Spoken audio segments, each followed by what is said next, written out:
A B C D E සහ F යන 6 දෙනා එක් පෙළකට තිදෙනා බැගින් පේලි දෙකක වාඩි වී සිටීලු.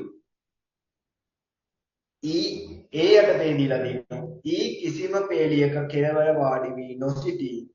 D සිටින්නේ F ගේ වම්පසින් දෙවනියා ලෙසය. C E අසලම සිටින අතර C සිටින්නේ Dට විකර්ණිකවය. B සහ F යාබද අසුන් වලින් වාඩි වී සිටිති.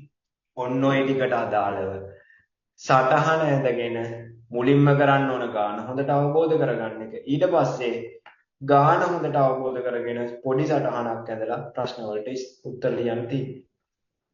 අපි බලමු. මොකද්ද මුලින්ම කියන්නේ?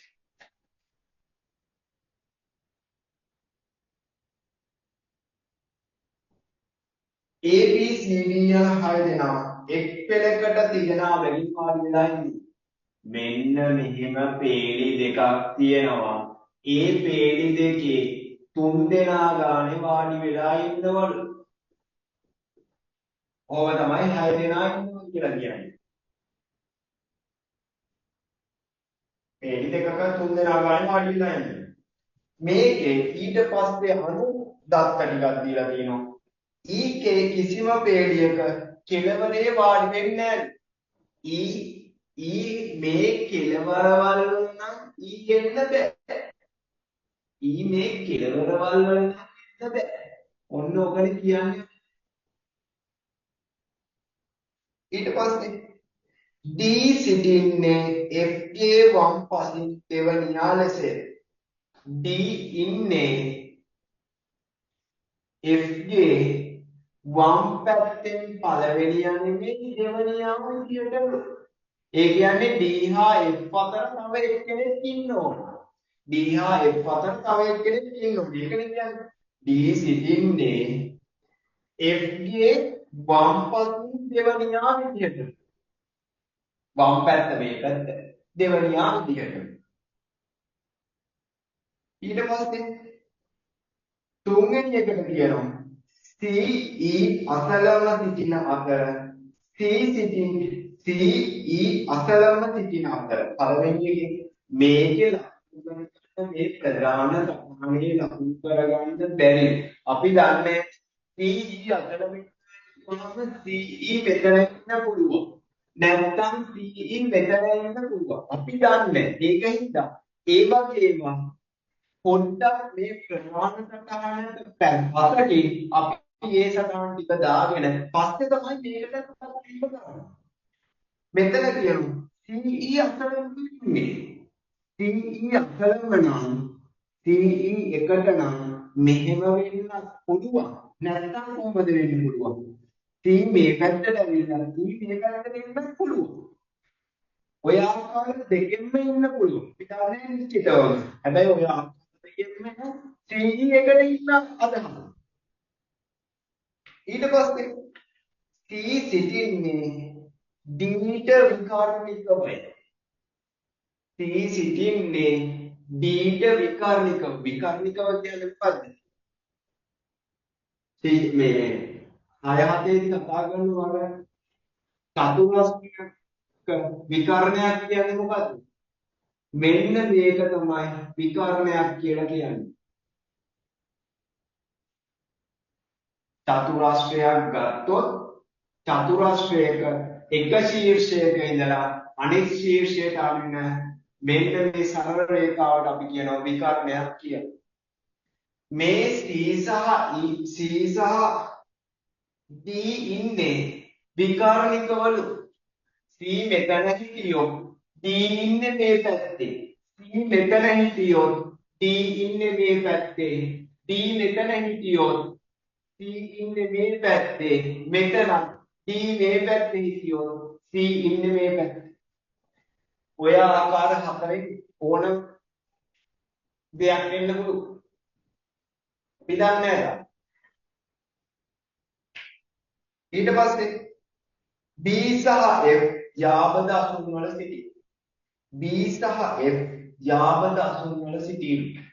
B සහ F යාබද අසුන්වලු ඉන්නේ. B හා F යාබද අසුන්වලු ඉන්නේ. හරි. B හා F යාබද අසුන්වල ඉන්නේ.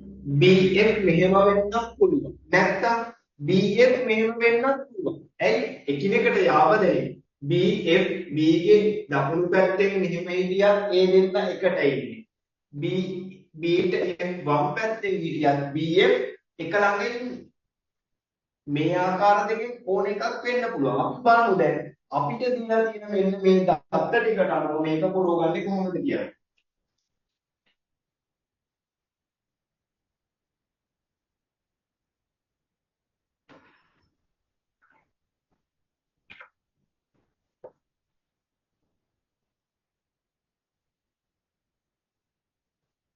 මේකේ බලන්න D මෙන්න මෙතන තුනක් තියෙනවනේ. මෙන්න මෙතන තුනක් තියෙනවා. D හිස්තැන F. හරිද?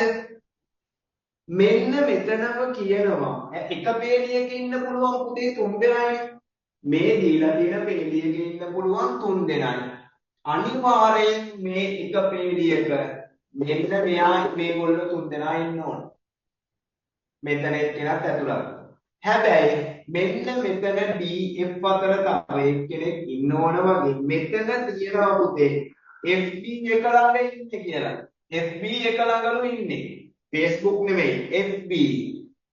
මෙතන එහෙනම් F ගේ මෙහා පැත්තෙන් තව කවුරුවත් නැහැනේ. එහෙනම් මෙතනට තමයි B එන්න ඕන.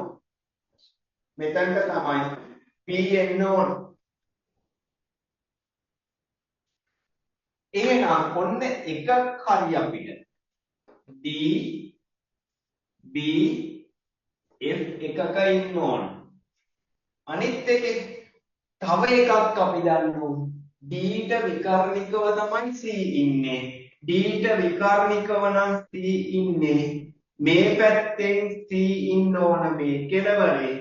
ඒ වගේම C ගාව E ඉන්න ඕන. E ඉන්න ඕන එහෙනම් මෙතන ඉතුරු වෙන්නේ මොකද්ද?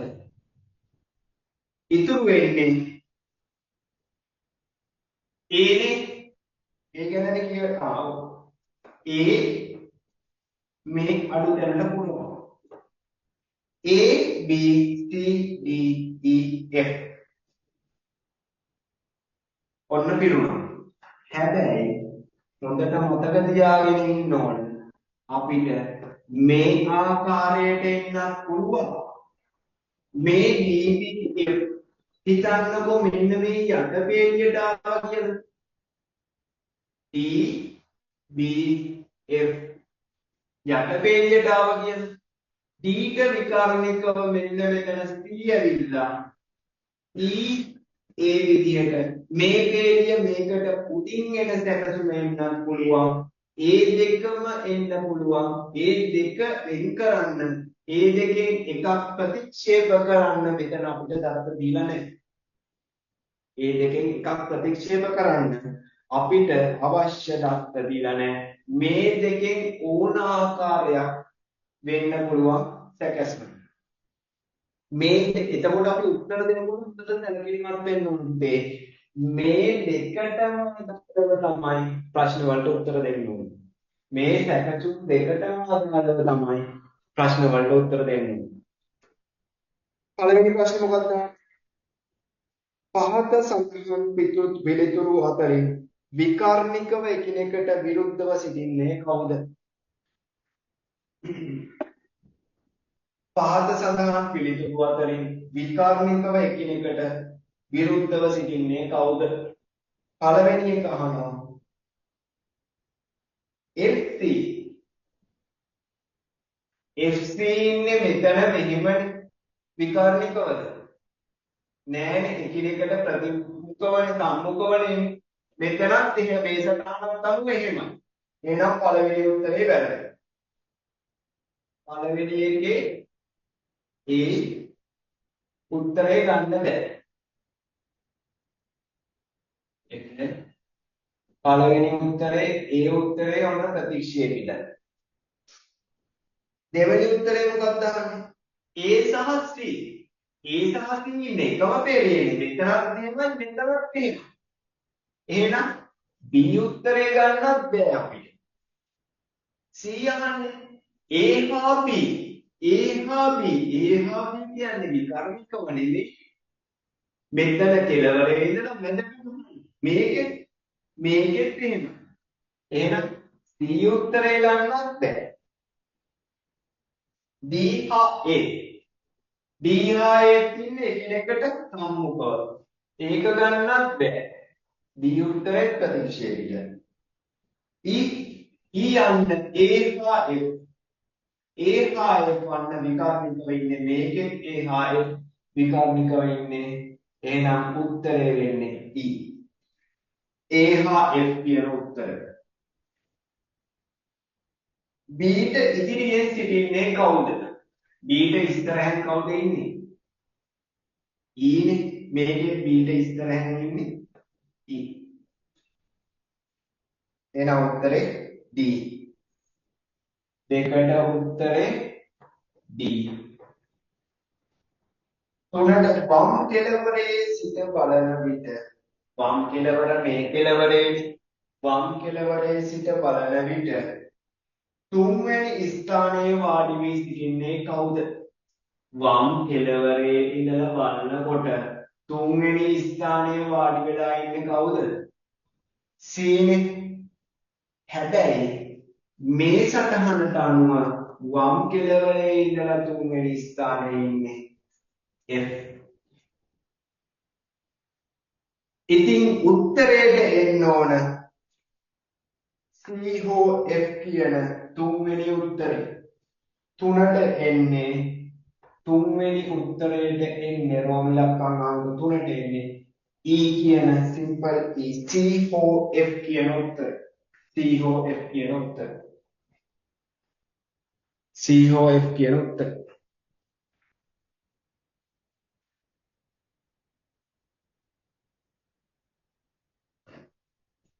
මොකක් හරි ගැටලුවක් තියෙනම් අහන්න ටක් ගාලා. මේක අරන් අමාරුද? පට්ටලේසේ මේකේ තියෙන්නේ අර කලින් කිව්වා වගේම අවබෝධ කරගැනීම. ගාන අවබෝධ කරගෙන සරලව වටහාගෙන සතහන ඇඳගත්තයින් පස්සේ කිසිම ගේමක් නැහැ. හැබැයි සතහන තාම මතක තියාගන්න ඕනේ. අපි තියෙන තොරතුරු අනුව නිර්මාණය කරගත හැකි සියලුම ආකාරයේ සටහන් වලට පොදුවේ තමයි අහලා තියෙන උත්තර වලට පිළිතුරු දෙන්න ඕනේ. දැන් අන්තිම උත්තරේ ඔය හෝ නැතුව හිතන්නකෝ උත්තරය දුන්න කියලා C එකකුයි පළවෙනි A විදිහට දෙනවා C. දෙවෙනි එක විදිහට F දෙනවා. තුන්වෙනි එක වෙනුවට B දෙනවා. ඊට පස්සේ හතරවෙනි උත්තරයට දෙනවා D හෝ E. පස්වෙනි එක උත්තරයට දෙනවා C හෝ F. කවුරු හරි මේ සාරහන් මේක දාන විතරක් කියලා තිබුණා. ටංගල් C උත්තරේ ගන්න.